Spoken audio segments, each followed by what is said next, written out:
A very good morning to everyone. Welcome back to lecture number 8 of sexual reproduction in flowering plants.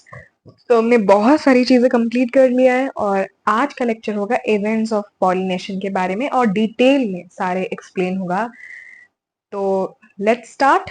Agents of pollination, two type of agent, biotic agent, abiotic agent. ये हम पहले classes में भी पढ़े हैं. तो biotic agents में क्या आता है? इंसेक्ट. पहले जो मेजर है बायोटिक एजेंट्स, वो मेजर हिस्सा है पॉलिनेशन में, देता है अपना. और बायोटिक में insects plays a major role, क्योंकि मैक्सिमम पॉलिनेशन वही करते हैं, इंसेक्ट्स. सो पीवाईक्यू में भी आया है बहुत बार और मैं मेंशन भी कर चुकी हूँ. In the left hand side you see that I have already mentioned that insects are the major pollinating agents, and it is a very important PYQ for your competitive exam and boards, right? Insects, birds, bat, snail, snake, ant, human also. So these are the examples. And in abiotic, maximum pollination is done by winged, and the minimum, the least, is done by the water, जिसे हम hydrophily कहते हैं. वीन्ड pollination को anemophily कहते हैं. Insect जो pollination करता है एंटोमोफिली कहते हैं. बर्ड्स जो करता है ऑर्निथोफिली कहते हैं. अंडरस्टूड?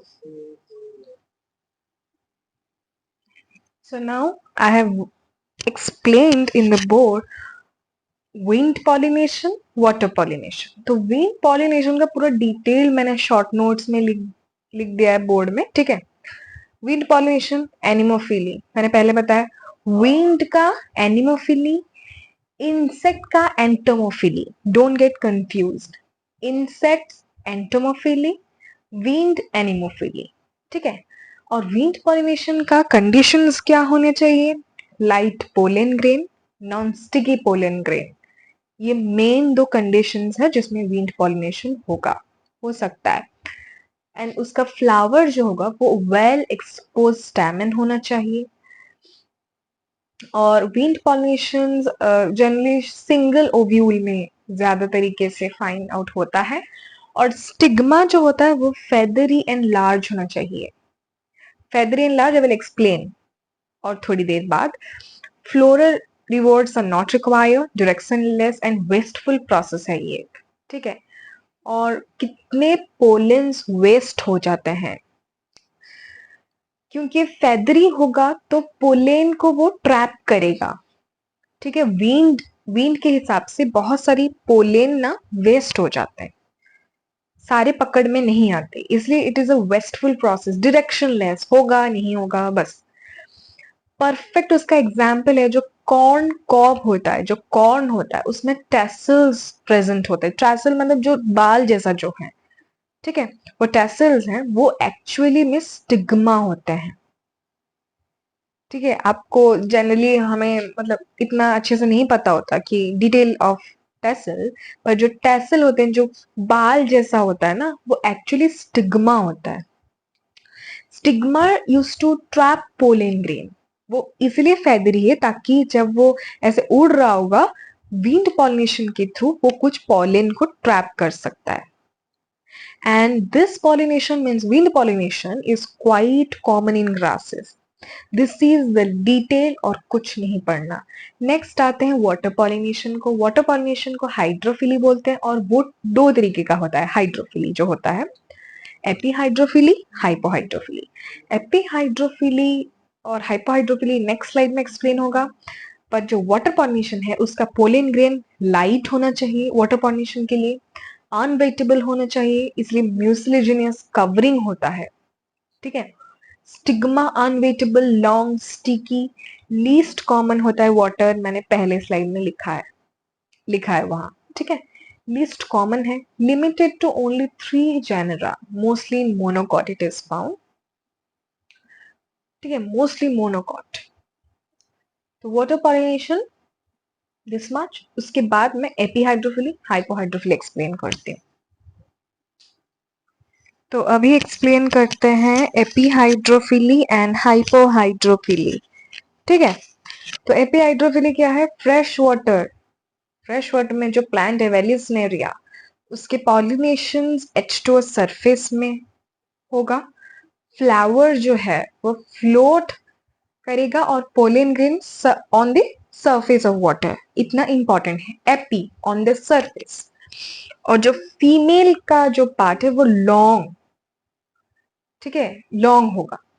और हाइपो मराइन H2O, जूस्टराइन सी ग्रास, और pollination just beneath water surface. Beneath है इसलिए hypo, and on the surface जो है इसलिए एपी। ठीक है, वो जो फीमेल का पार्ट है वो सबमर्ज्ड रहेगा। ठीक है, और जो मेल का पार्ट है मतलब पोलन ग्रेन जिससे यूज होगा वो long river like pollen grain होना जरूरी है। ठीक है, और उसके बाद कंप्लीट क्या हमने? Fresh water marine, fresh water epihydrophily, marine जो है हाइपोहाइड्रोफिली। अभी एक्वाटिक प्लांट जो है water hyacinth and water lily, this is the most asked PYQs। वो पानी में है वो, पर वाटर पॉलिनेशंस नहीं करते, वींड और इंसेक्ट्स पॉलिनेशन होता है। This is the most important thing you have to remember. So now we will see what? Entomophily, insects pollination. ये सबसे इंपॉर्टेंट है एनसीईआरटी में, इंसेक्ट्स पॉलिनेशन, और इससे क्वेश्चंस आते हैं। ठीक है, और इंसेक्ट्स में मोस्ट कॉमन कौन है? बी। बी बहुत डोमिनेंट है इसमें, dominant biotic pollinating agent, NCERT line. और ये PYQ में भी आ चुका है। और इंसेक्ट्स पॉलिनेशन के लिए फ्लावर को लार्ज होना पड़ेगा, कलरफुल, फ्रेगनेंट होना चाहिए, नेक्टर होना चाहिए, पोलन ग्रेन स्टिकी होना चाहिए, स्टिग्मा स्टिकी होना चाहिए, फ्लोरल रिवर्ड्स यहाँ प्रेजेंट है। ठीक है, नेक्टर हो सकता है, रिवर्ड, पोलेन हो सकता है, सेफ प्लेस टू लेग होता है। और ये जो laying egg, safest place to lay egg, उसका एग्जाम्पल है एमोपोफेलस, जो 6 फीट इन हाइट है, बहुत टॉलेस्ट वो माना जाता है, लॉन्ग फ्लावर है, which provide safe place to lay egg. एक रिवॉर्ड जैसा है, बिना रिवॉर्ड के कोई काम नहीं करता। ऐसे ही इनमें भी रिवॉर्ड का एक्सचेंज होता है, कुछ अच्छा काम किया तो रिवॉर्ड चाहिए। ऐसे मॉथ एंड यूका में भी प्रेजेंट है। मॉथ अपना एग डिपॉजिट करता है लोक्यूल ऑफ ओवरी में, यूका प्लांट के, और yucca gets pollinated by moth, and once the moth, the larva of the moth, you know, the larva of the moth comes out of the egg, जैसे ही seeds develop करना start करता है तो moth का जो है लार्वा वो बाहर आ जाते हैं, comes out of the egg. ठीक है, ये है एक साइकिल। फिग और वास्प में भी ऐसा है, आदान प्रदान की प्रक्रिया जो है ऐसा ही है। ठीक है, so with this we are done with our topic. तो नेक्स्ट क्लास में हम लोग पढ़ेंगे pollen pistil interaction. With this session is over. Love you guys, do like, share, comment and subscribe to my channel. Love you, bye bye.